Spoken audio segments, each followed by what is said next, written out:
This 3D printer has a 6-nozzle swapping system that's a blast to watch, and it can cut filament waste on multicolor or multi-material prints down to almost nothing.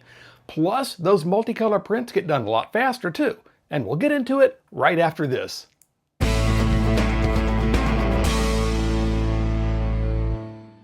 Hello 3D printing friends and welcome back. Okay, so today we're getting a look at the Bambu Lab H2C with the Vortek nozzle swapping system. Big thanks to Bambu Lab for sending this over free of charge so we could get a look at it. We'll go through the specs and features, take a look at some prints, and then I'll talk about what I like and don't like about it. So with that, let's get into it. If you've been keeping tabs on the H2 series printers, in particular the dual extruder H2D, the H2C builds on that foundation by replacing the right side nozzle and extruder from the H2D with the 6-nozzle Vortek nozzle swapping system. More on that in a minute, but first let's run through the main specs and features. Like the H2D, the printer's build volume depends on which extruder you're using. For a print job using the left nozzle and extruder only, the volume is 325 by 320 by 320 millimeters on X, Y, and Z respectively. For the right side, the Vortek side, the volume is slightly smaller at 305 by 320 by 325 millimeters. And a print job that uses both nozzles is slightly smaller still at 300 by 320 by 325 millimeters. The hot ends can hit a max temperature of 350 degrees Celsius, and they take 1.75 millimeter diameter filament. There's also a filament runout sensor so it can let you know when you need to run out and get more. The bed can get up to 120 degrees Celsius, and it has a magnetic spring steel build plate with a textured PEI print surface on both sides. The build chamber features active heating up to 65 degrees Celsius and active temperature management to keep the chamber cooler for lower temperature materials, so no running the printer with the door open just to print PLA. I only mention that because some people have had to do that with Bambu's P1S or X1 carbon printers, but I personally haven't. There's also a camera in the print chamber so that in Bambu Studio or the Bambu Handy app, you can visually monitor what's going on during a print job and record time-lapse videos. It can also detect print failures like spaghetti monsters or prints getting knocked off the bed, and it can save you from doing something goofy like trying to start a print while your previous print is still on the bed. Been there, done that. The printer can also alert you if you forgot to put the build plate back on the bed after removing a model. Been there, done that too.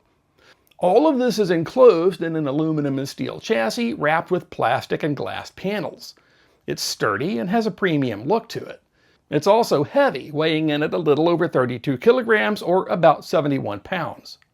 At the top left corner, there's a sharp, full-color 5-inch capacitive touchscreen. It's responsive, it has a handy tilt mechanism, and the user interface is logically laid out. Also at the top left is a USB Type-A port to accommodate a flash drive for things like print job and time-lapse video storage. You've got options for connectivity. You can go Wi-Fi for cloud-connected printing using the Bambu Studio Slicer or the Bambu Handy mobile app. Or you can restrict the Wi-Fi connection to LAN-only mode, skipping Bambu Handy entirely but still being able to print from Bambu Studio. Or you can stay completely offline, saving sliced files to a USB flash drive, putting that in the USB port I mentioned a minute ago. This all goes nicely with the included 4-slot AMS2 Pro, which not only feeds the Vortek nozzles, but also functions as a filament dryer and a filament dry box. You can connect up to 3 additional AMS units for a total of 4. That's 16 spools. Plus, if you really want, you can also connect up to 8 single-slot AMS HT units and have 24 spools on tap. But I suspect power management, cable management, PTFE tubing management, and space requirements would be messy. Out of the box, the left nozzle takes just 1 spool, and that hangs off the left side of the printer. The AMS2 Pro gives you 4 filament slots, and the Vortek gives you up to 6 nozzles, and we'll talk about Vortek in detail in the next section. Okay, that's the high-level rundown on what the H2C brings to the table. Decently large build volume, good high-temp support, and all the smart Bambu features we've come to expect. But the real reason this printer stands out from the rest of the H2 lineup, and from pretty much every other desktop multicolor system out there right now, is the Vortek nozzle swapping system. Let's back up for a second and talk about how color changes usually work on a single nozzle multicolor printer. Every time you switch colors, the printer has to push out the old filament with the new one until the nozzle is fully cleared. Otherwise you get bleeding or muddy layers. That means purge waste on every switch and a priming tower of wasted filament. And on a print with lots of color changes, it piles up quick. Now, take that to the H2D's fixed dual extruder setup. You've got a left nozzle and a right nozzle side by side. The left one typically runs your main filament directly from a spool, no AMS, while the right one pulls from the AMS for extra colors or materials. Now that already helps to cut waste compared to the single nozzle AMS swaps, because if your print is mostly one color with occasional accents in another, the AMS nozzle only purges when switching its own colors, while the main nozzle keeps chugging along without any purge at all. For example, say you're printing something mostly brown with some pink details on certain layers, like this little guinea pig. The left nozzle uses brown the whole time, so no waste there. The right AMS nozzle purges pink in when needed, prints the pink part of the layer, then purges to the next color if there's more. On prints with more than two colors, if the accent colors don't overlap on the same layers, pink here, black there, no mixing back and forth constantly, the purge only happens on the AMS side between those accents, not on every layer and not on the main nozzle. Bambu optimized it this way, so for the right kind of model, like this one with non-overlapping accents, you get way less poop than a standard single nozzle multicolor print job. But on true multicolor prints, where colors change frequently across layers, you're still looking at purge waste on the AMS fed nozzle, plus some prime blobs or wipes to keep things clean. It adds up faster than you'd like on the complex stuff.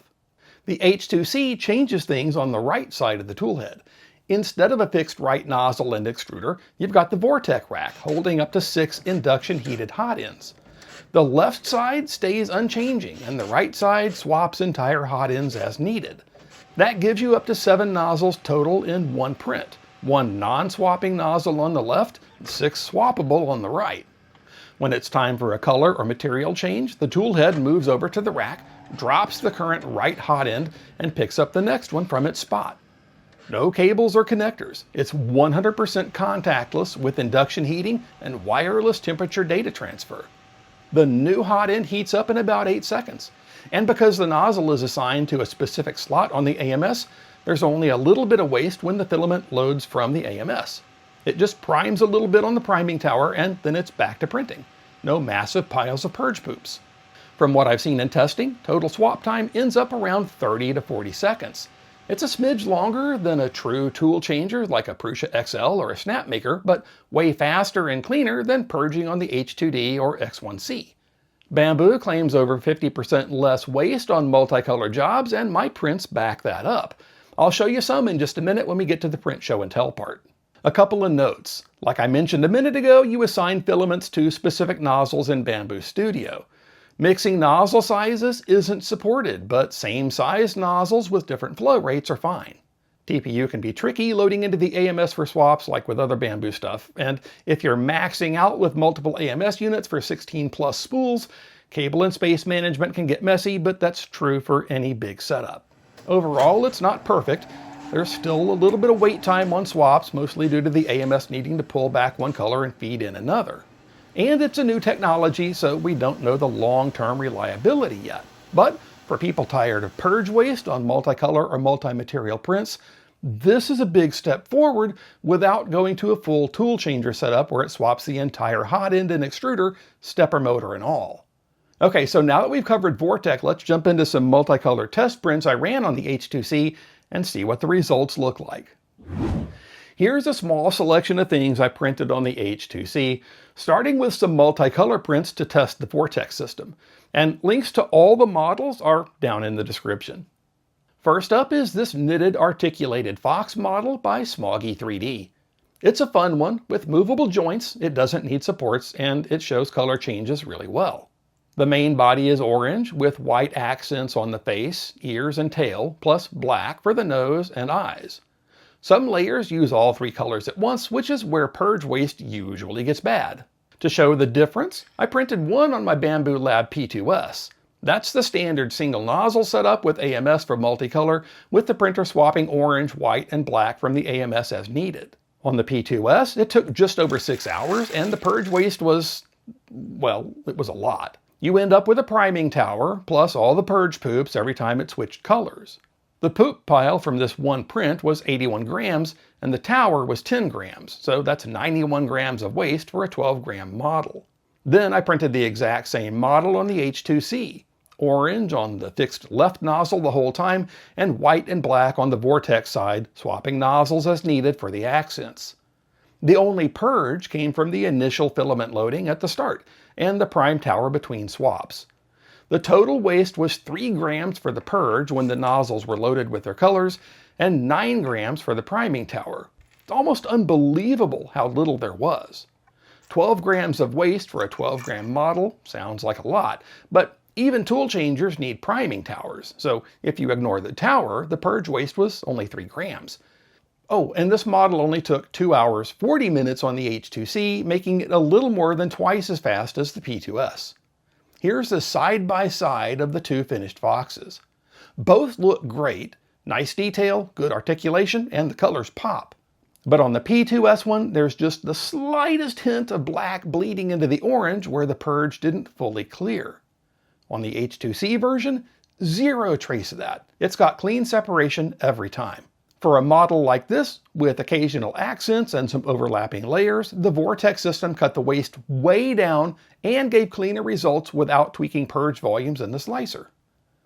I also printed a Deadpool duck, and it looks really nice too. It took 2 hours and 18 minutes to print. The slicer suggested putting the black filament on the left nozzle and using the Vortek nozzles for the red and white.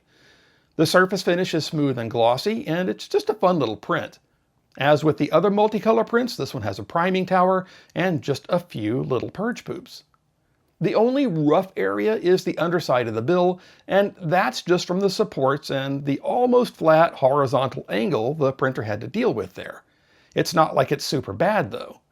I'll let this one spin one more time so you can get a good look. Next up, this Totoro pencil holder by FSE.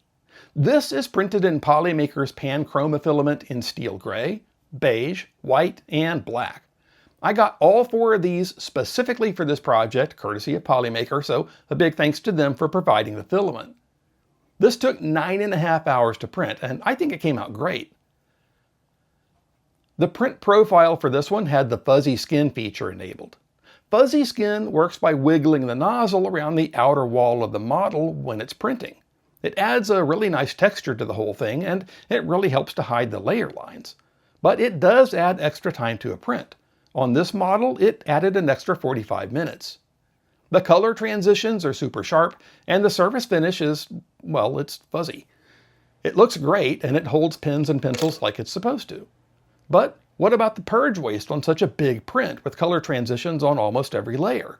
Well, there's the priming tower, of course, just like you'd have on a tool changer. There are a few supports from around the base of the model and for Totoro's fingers. And then there's all these purge poops. There must be like 11 or 12 of these things. And again, these are from the initial loading of the nozzles at the start of the print. None of these happened as a result of the color swaps when printing the model.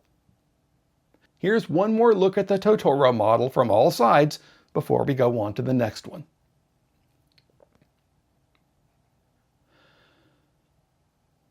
For the final multicolor prints, I printed this pair of Kitsune masks from designer PipeCox on Thangs. These are paid models. I could either buy them for just under $5 or do a month's subscription for $10, so I did the subscription, which included a welcome pack of other models. The pre-painted 3MF file used pink, red, white, and black on the masks, painted in slightly different ways. I already had red, white, and black in the AMS, so the slicer wanted me to load the pink on the left nozzle's outboard spool holder and keep the other ones in the AMS. After slicing, I sent the file to the printer, and the pair of these took 1 day and 6 hours to print. They came out super great.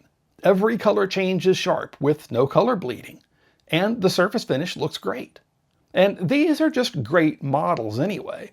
There's this one line about 1 inch up from the back, and that's 100% my fault.